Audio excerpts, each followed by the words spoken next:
Lecture de Poil de carotte, pages 7 à 30. Les poules. Je parie, dit madame Lepic, qu'Honorine a encore oublié de fermer les poules. C'est vrai, on peut s'en assurer par la fenêtre, là-bas, tout au fond de la grande cour.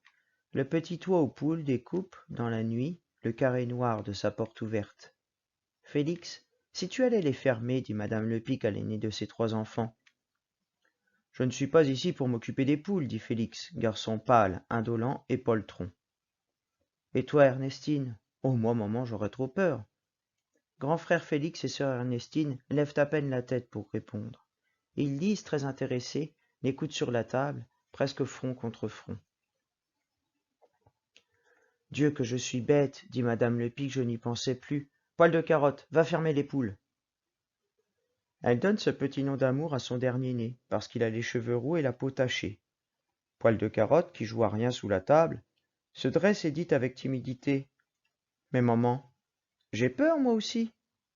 Comment, répond madame Lepic, un grand gars comme toi, c'est pour rire. Dépêchez-vous, s'il te plaît.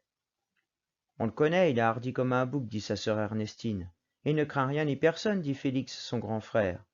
Ces compliments enorgueillissent Poil de carotte, et, honteux d'en être indigne, il lutte déjà contre sa couardise. Pour l'encourager définitivement, sa mère lui promet une gifle. Au moins éclairez-moi, dit-il. Madame Lepic hausse les épaules. Félix sourit avec mépris. Seul, pitoyable, Ernestine prend une bougie et accompagne petit frère jusqu'au bout du corridor. Je t'attendrai là, dit-elle. Mais elle s'enfuit tout de suite, terrifiée, parce qu'un fort coup de vent fait vaciller la lumière et l'éteint. Poil de carotte, les fesses collées, les talons plantés, se met à trembler dans les ténèbres. Elles sont si épaisses qu'il se croit aveugle. Parfois, une rafale l'enveloppe, comme un drap glacé, pour l'emporter. Des renards, des loups même, ne lui soufflent-ils pas dans ses doigts, sur sa joue? Le mieux est de se précipiter, au jugé, vers les poules, la tête en avant, afin de trouer l'ombre.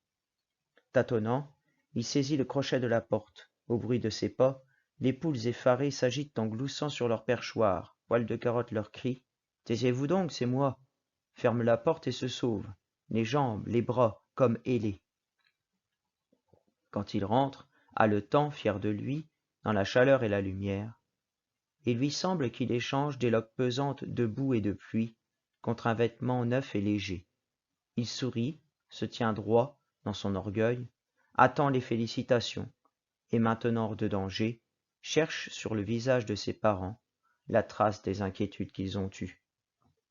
Mais grand frère Félix et sœur Ernestine continuent tranquillement leur lecture, et madame Lepic lui dit, de sa voix naturelle, « Poil de carotte, tu iras les fermer tous les soirs. » Les perdrix. Comme à l'ordinaire, monsieur Lepic vide sur la table sa carnassière, c'est-à-dire un sac qui contient le gibier qu'on a tué à la chasse. Elle contient 2 perdrix. Grand frère Félix les inscrit sur une ardoise pendue au mur. C'est sa fonction. Chacun des enfants a la sienne. Sœur Ernestine dépouille et plume le gibier. Quant à Poil de carotte, il est spécialement chargé d'achever les pièces blessées. Il doit ce privilège à la dureté bien connue de son cœur sec. Les 2 perdrix s'agitent, remuent le col.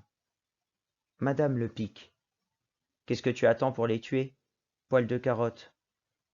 Maman, j'aimerais autant les marquer sur l'ardoise, à mon tour. Madame Lepic. L'ardoise est trop haute pour toi. Poil de carotte. Alors j'aimerais autant les plumer. Madame Lepic. Ce n'est pas l'affaire des hommes. Poil de carotte prend les 2 perdrix. On lui donne obligeamment les indications d'usage. Serre-les, là. Tu sais bien, au cou, à rebrousse-plume.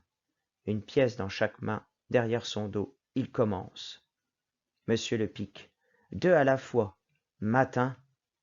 Alors, matin, c'est une vieille expression qui signifie, qui évoque la surprise, l'admiration. Poil de carotte. C'est pour aller plus vite. Madame Lepic. Fais donc pas ta sensitive, c'est-à-dire ton sensible. En dedans, tu savoures ta joie. Les perdrix se défendent, convulsives, et les ailes battantes éparpillent leurs plumes. Jamais elles ne voudront mourir. il étranglerait plus aisément d'une main un camarade. Il les met entre ses deux genoux pour les contenir, et tantôt rouge, tantôt blanc, en sueur, la tête haute afin de ne rien voir, il serre plus fort. Elle s'obstine. Pris de rage d'en finir, il les saisit par les pattes et leur cogne la tête sur le bout de son soulier. « Oh, le bourreau !» s'écrie grand frère Félix et sœur Ernestine. « Le fait est qu'ils raffinent, dit madame Lepic, les pauvres bêtes. Je ne voudrais pas être à leur place entre ces griffes. Monsieur Lepic, un vieux chasseur pourtant, sort écœuré. »« Voilà, dit Poil de Carotte, en jetant les perdrix mortes sur la table. Madame Lepic les tourne, les retourne. Des petits crânes brisés, du sang coule. Un peu de cervelle aussi. Il était temps de les lui arracher, dit-elle. Est-ce assez cochonné? Grand frère Félix dit, c'est positif, qu'il ne les a pas réussis comme les autres fois. C'est le chien. Monsieur Lepic et sœur Ernestine, accoudés sous la lampe, lisent. L'un le journal, l'autre son livre de prix, c'est-à-dire que c'est un livre que les élèves avaient en fin d'année pour les récompenser de leur bon travail. On appelait ça les prix. Madame Lepic tricote, grand frère Félix grille ses jambes au feu et Poil de Carotte par terre se rappelle des choses. Tout à coup, Pyrame, le chien de la famille, qui dort sous le paillasson, pousse un grognement sourd. « Chut !» fait monsieur Lepic. Pyrame grogne plus fort. « Imbécile !» dit madame Lepic. Mais Pyrame aboie avec une telle brusquerie que chacun sursaute. Madame Lepic porte la main à son cœur. Monsieur Lepic regarde le chien de travers, les dents serrées. Grand frère Félix jure. Et bientôt, on ne s'entend plus. « Veux-tu te taire, sale chien? Tais-toi donc, bougre !» Pyrame redouble. Madame Lepic lui donne des claques. Monsieur Lepic le frappe de son journal, puis du pied. Pyrame hurle à plat ventre, le nez bas, par peur des coups. Et on dirait que, rageur, la gueule heurtant le paillasson, il casse sa voix en éclats. La colère suffoque les Lepic. Ils s'acharnent debout contre le chien couché qui leur tient tête. Les vitres crissent, le tuyau de Poil chevrotte, et sœur Ernestine même jappe. Mais Poil de Carotte, sans qu'on le lui ordonne, est allé voir ce qu'il y a. Un cheminot attardé passe dans la rue, c'est-à-dire un vagabond. Peut-être et rentre tranquillement chez lui, à moins qu'il n'escalade le mur du jardin pour voler. Poil de Carotte, par le long corridor noir, s'avance, les bras tendus vers la porte. Il trouve le verrou et le tire avec fracas, mais il n'ouvre pas la porte.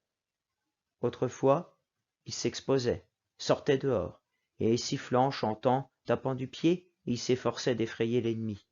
Aujourd'hui, il triche. Tandis que ses parents s'imaginent qu'il fouille hardiment les coins et tourne autour de la maison en gardien fidèle, il les trompe et reste collé derrière la porte. Un jour, il se fera pincer, mais depuis longtemps sa ruse lui réussit. Et il n'a peur que d'éternuer et de tousser. Il retient son souffle, et s'il lève les yeux, il aperçoit par une petite fenêtre, au-dessus de la porte, 3 ou 4 étoiles dont l'étincelante pureté le glace. Mais l'instant est venu de rentrer. Il ne faut pas que le jeu se prolonge trop, les soupçons s'éveilleraient. De nouveau, il secoue avec ses mains frêles le lourd verrou qui grince dans les crampons rouillés, et il pousse bruyamment jusqu'au fond de sa gorge. Et le pousse bruyamment jusqu'au fond de la gorge. À ce tapage, qu'on juge s'il revient de loin, et s'il a fait son devoir, chatouillé au creux du dos, il court vite rassurer sa famille. Or, comme la dernière fois, pendant son absence, Pyrame s'est tu. Les Lepic, calmés, ont repris leur place inamovible, et, quoiqu'on ne lui demande rien, Poil de Carotte dit tout de même par habitude, « C'est le chien qui rêvait. » Les lapins. « Il ne reste plus de melons pour toi, dit madame Lepic. D'ailleurs, tu es comme moi, tu ne les aimes pas. »« Ça se trouve bien, dit Poil de Carotte. On lui impose ainsi ses goûts et ses dégoûts. En principe, il doit aimer seulement ce qu'aime sa mère. Quand arrive le fromage, je suis bien sûr, dit madame Lepic, que Poil de Carotte n'en mangera pas. Et Poil de Carotte pense, puisqu'elle en est sûre, c'est même pas la peine d'essayer. En outre, il sait que ce serait dangereux. Et n'a-t-il pas le temps de satisfaire ses plus bizarres caprices, dans des endroits connus de lui seul? Au dessert, madame Lepic lui dit: « Va porter ces tranches de melon à tes lapins. » Poil de Carotte fait la commission au petit pas, en tenant l'assiette bien horizontale afin de ne rien renverser. À son entrée sous leur toit, les lapins, coiffés en tapageurs, c'est-à-dire les oreilles rabattues sur la tête, les oreilles sur l'oreille, le nez en l'air, les pattes de devant raides comme s'ils allaient jouer du tambour, s'empressent autour de lui. « Oh, attendez, Poil de Carotte, hein, attendez, dit Poil de Carotte un moment. Un moment, s'il vous plaît, partageons. » S'étant assis d'abord sur un tas de crottes, de sénessons rongés jusqu'à la racine, de trognons de choux, de feuilles de mauve, il leur donne les graines du melon et boit le jus lui-même. C'est doux comme du vin doux. Puis il racle avec ses dents ce que sa famille a laissé aux tranches de jaune sucré, tout ce qui peut fondre encore, et il passe le verre aux lapins en rond sur leur derrière. La porte du petit toit est fermée. Le soleil des siestes enfile les trous des tuiles et trempe le bout de ses rayons dans l'ombre fraîche. C'est-à-dire qu'ici, Poil de Carotte a raclé la peau de melon pour en avoir un peu, parce qu'en fait, il aime bien ça, et sa mère lui a interdit d'en prendre. Donc il a attendu le moment où on lui demande d'aller porter les pelures du melon, l'écorce du melon au lapin, pour essayer d'en grappiller un peu et de boire le jus. La taupe. Poil de Carotte trouve dans son chemin une taupe, noire comme un ramona. Un ramona, c'est un ramoneur. Quand il a bien joué avec, il se décide à la tuer. Il la lance en l'air plusieurs fois, adroitement, afin qu'elle puisse retomber sur une pierre. D'abord, tout va bien et rondement. Déjà, la taupe s'est brisé les pattes, fendu la tête, cassé le dos. Et elle semble n'avoir pas la vie dure. Puis, stupéfait, Poil de Carotte s'aperçoit qu'elle s'arrête de mourir. Il a beau la lancer assez haut pour couvrir une maison, jusqu'au ciel, ça n'avance plus. Matin, elle n'est pas morte, dit-il. En effet, sur la pierre tachée de sang, la taupe se pétrit. Son ventre, plein de graisse, tremble comme une gelée, et par ce tremblement, donne l'illusion de la vie. Matin, crie Poil de Carotte qui s'acharne. Elle n'est pas encore morte. Il la ramasse, l'injurie, et change de méthode. Rouge, les larmes aux yeux, il crache sur la taupe et la jette de toutes ses forces à bout portant contre la pierre. Mais le ventre informe bouge toujours. Et plus Poil de Carotte enragé tape, moins la taupe lui paraît mourir.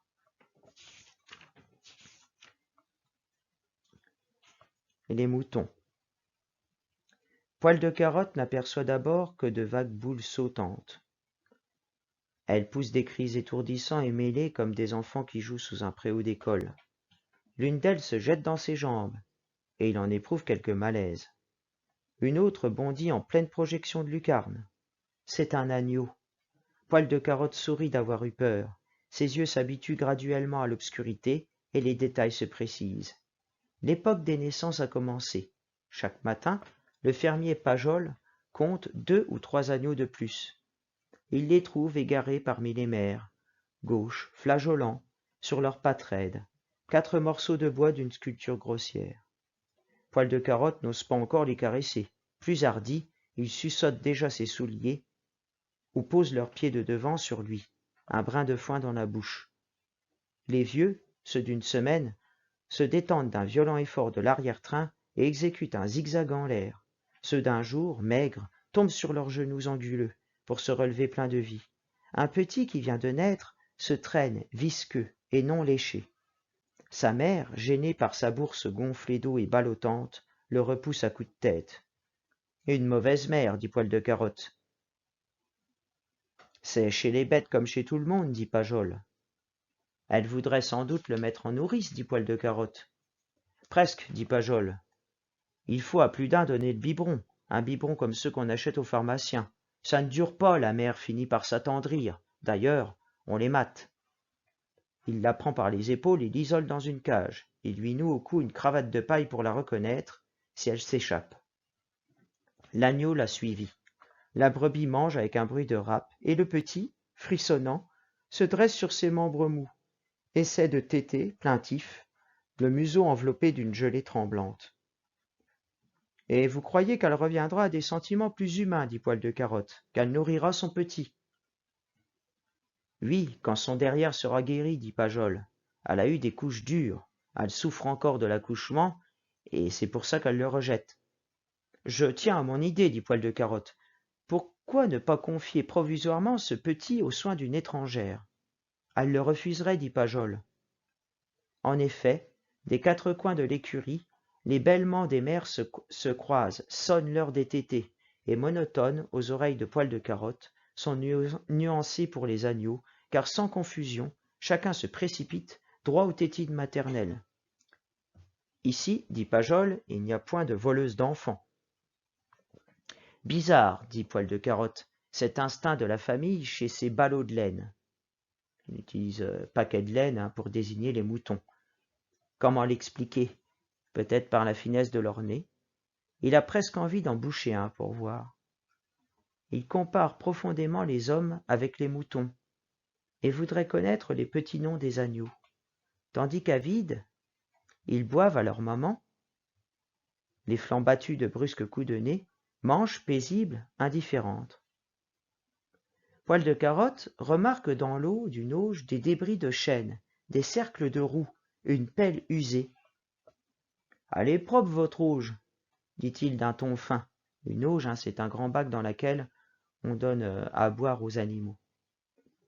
Et comme Poil de Carotte a vu des morceaux de ferraille dans l'eau, il dit au fermier, dites donc, vous pourriez nettoyer au moins l'auge des bêtes. Assurément, vous enrichissez le sang des bêtes au moyen de cette ferraille. Eh bien, comme de juste, dit Pajol.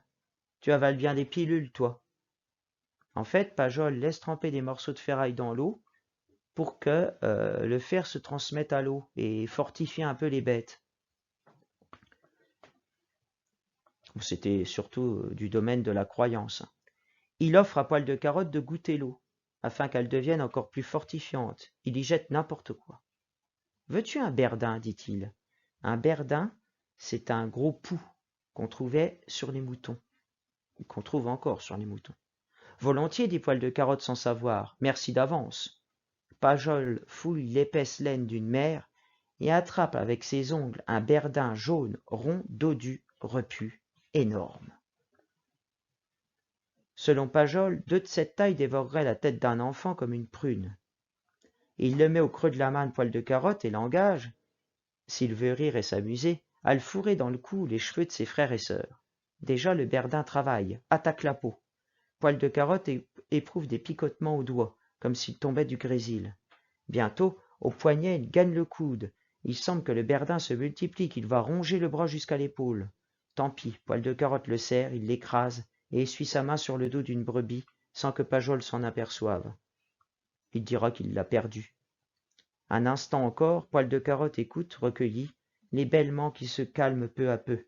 Tout à l'heure, on n'entendra plus que le bruissement sourd du foin broyé entre les mâchoires lentes. Accrochée à un barreau de râtelier, une limousine, c'est-à-dire une vache, aux raies éteintes, semble garder les moutons toutes seules. Les têtards. Poil de Carotte joue seul dans la cour au milieu afin que Madame Lepic puisse le surveiller par la fenêtre, et il s'exerce à jouer comme il faut quand le camarade Rémi paraît. C'est un garçon du même âge qui boite un peu et veut toujours courir, de sorte que sa jambe gauche, infirme, traîne derrière l'autre et ne le rattrape jamais. Il porte un panier et dit « Viens-tu, Poil de Carotte, papa met le chanvre dans la rivière. Nous l'aiderons et nous pêcherons des têtards avec des paniers. » « Demande à maman, dit Poil de Carotte. Rémi. Pourquoi moi, Poil de Carotte? Parce qu'à moi, elle ne me donnera pas la permission. Juste, Madame Lepic se montre à la fenêtre. Madame, dit Rémi, voulez-vous s'il vous plaît que j'emmène Poil de Carotte pêcher des têtards? Madame Lepic colle son oreille au carreau. Rémi répète en criant. Madame Lepic a compris. On la voit qui remue la bouche. Les deux amis n'entendent rien et se regardent, indécis. Mais Madame Lepic agite la tête et fait clairement signe que non. Elle ne veut pas, dit Poil de Carotte. Sans doute elle aura besoin de moi tout à l'heure. Rémi. Tant pis, on se sera rudement amusé. Elle ne veut pas, elle ne veut pas. Poil de carotte, reste, nous jouerons ici. Rémi. Oh non, par exemple, j'aime mieux pêcher des têtards. Il fait doux, j'en ramasserai des pleins paniers. Poil de carotte. Attends un peu, maman refuse toujours pour commencer, puis des fois elle se ravise. Rémi. J'attendrai un petit quart d'heure, mais pas plus. Plantés là, tous les deux, les mains dans les poches, ils observent sournoisement l'escalier, et bientôt Poil de carotte pousse Rémi du coude. Qu'est-ce que je te disais? En effet, la porte s'ouvre, et madame Lepic, tenant à la main un panier pour Poil de carotte, descend une marche. Mais elle s'arrête, défiante. Tiens, te voilà encore, Rémi, je te croyais parti. J'avertirai ton papa que tu musardes et il te grondera. Rémi. Madame, c'est Poil de carotte qui m'a dit d'attendre. Madame Lepic.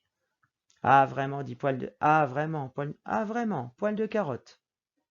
Poil de carotte n'avoue pas et ne nie pas. Il ne sait plus. Il connaît madame Lepic sur le bout du doigt. Il l'avait deviné une fois encore, mais puisque cet imbécile de Rémi brouille les choses, gâte tout, Poil de carotte se désintéresse du dénouement. Il écrase de l'herbe sous son pied et regarde ailleurs.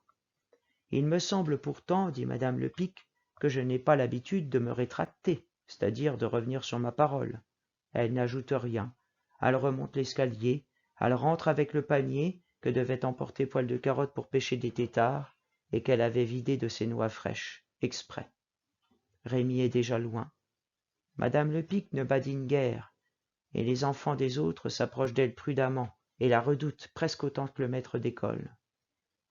Rémi se sauve là-bas vers la rivière et galope si vite que son pied gauche, toujours en retard, raie la poussière de la route, danse et sonne comme une casserole. Sa journée perdue, Poil de carotte n'essaie plus de se divertir. Il a manqué une bonne partie, les regrets sont en chemin, il les attend. Solitaire, sans défense, il laisse venir l'ennui et la punition s'appliquer d'elle-même.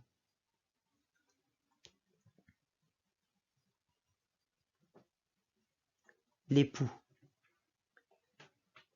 Dès que grand frère Félix et Poil de carotte arrivent à l'institution Saint-Marc, c'est une pension, la pension dans laquelle ils étudient, madame Lepic leur fait prendre un bain de pied. En fait, quand ils rentrent de la pension, la première chose que fait madame Lepic, c'est de leur laver les pieds, parce qu'à la pension, ils ne se lavent pas beaucoup.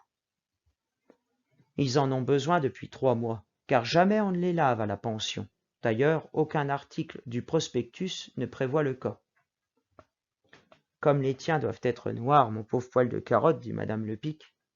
Elle devine juste. Ceux de Poil de carotte sont toujours plus noirs que ceux de grand frère Félix. Et pourquoi? On ne sait pas. Tous deux vivent côte à côte du même régime, dans le même air. Certes, au bout de 3 mois, grand frère Félix ne peut montrer pied blanc, mais Poil de carotte, de son propre aveu, ne reconnaît plus les siens. Honteux, il les plonge dans l'eau avec l'habileté d'un escamoteur, c'est-à-dire qu'il les met dans l'eau le plus rapidement possible afin qu'on ne les voie pas. On ne les voit pas sortir des chaussettes et se mêler aux pieds de grand frère Félix, qui occupe déjà tout le fond du baquet, et bientôt, une couche de crasse s'étend comme un âge sur ces 4 horreurs. Monsieur Lepic se promène, selon sa coutume, d'une fenêtre à l'autre.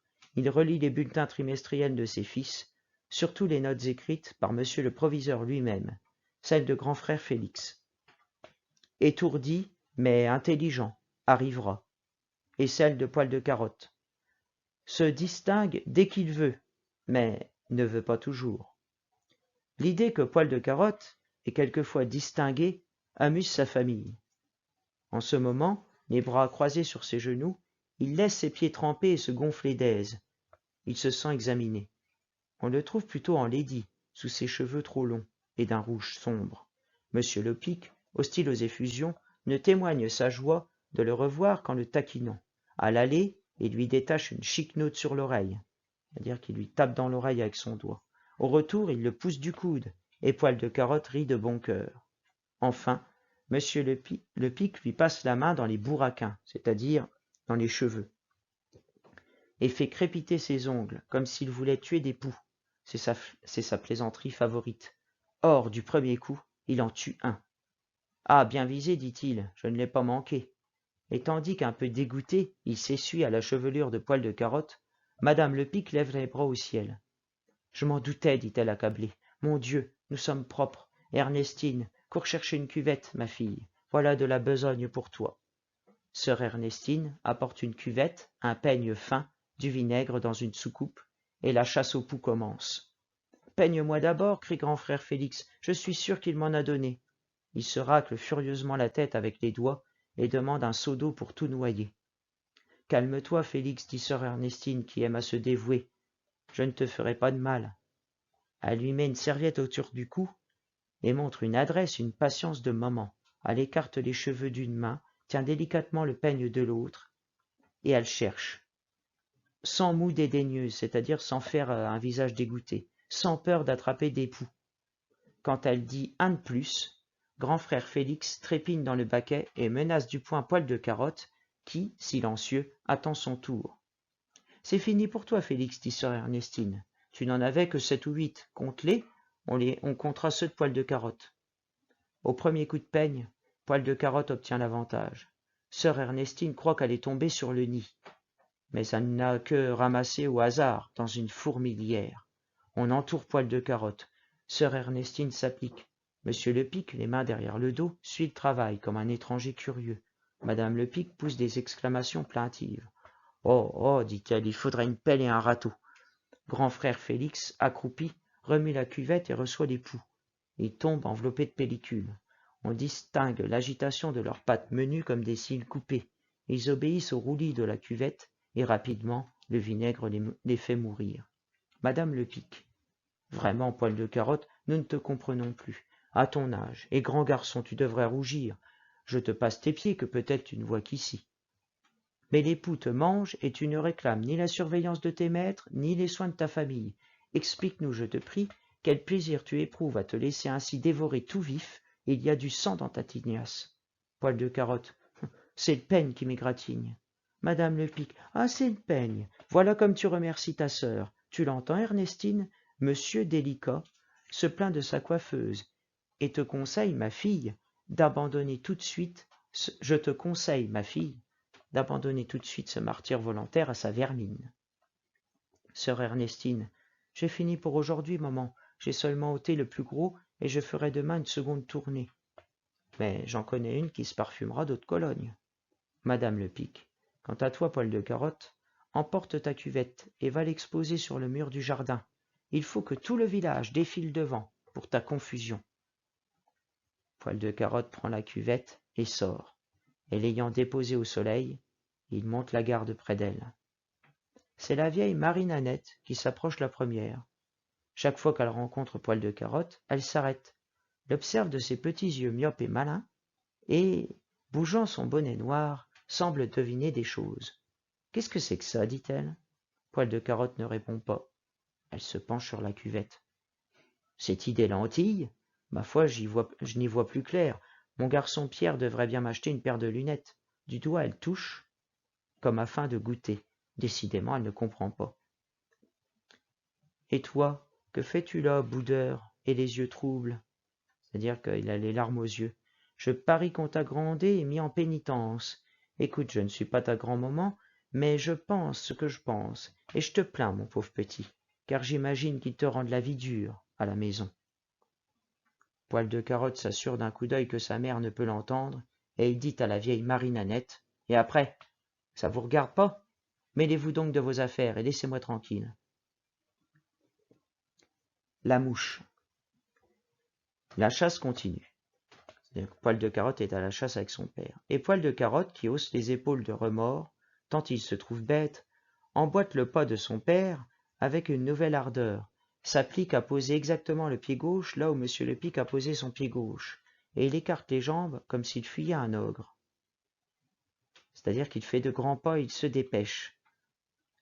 Il ne se repose que pour attraper une mûre, une poire sauvage, et des prunelles qui resserrent la bouche, blanchissent les lèvres et calment la soif.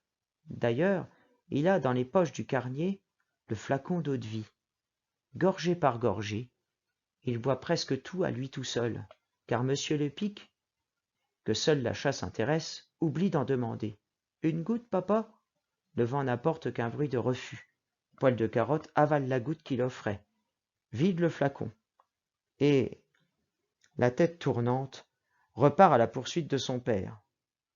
Voilà pourquoi il marche vite en fait. Il s'arrête toujours pour boire de la goutte et ensuite il court pour rattraper son père. Soudain il s'arrête, enfonce un doigt au creux de son oreille, l'agite vivement, le retire, puis feint d'écouter et il crie à Monsieur Lepic. Tu sais papa, je crois que j'ai une mouche dans l'oreille. Monsieur Lepic. Ben retire-la mon garçon. Poil de carotte.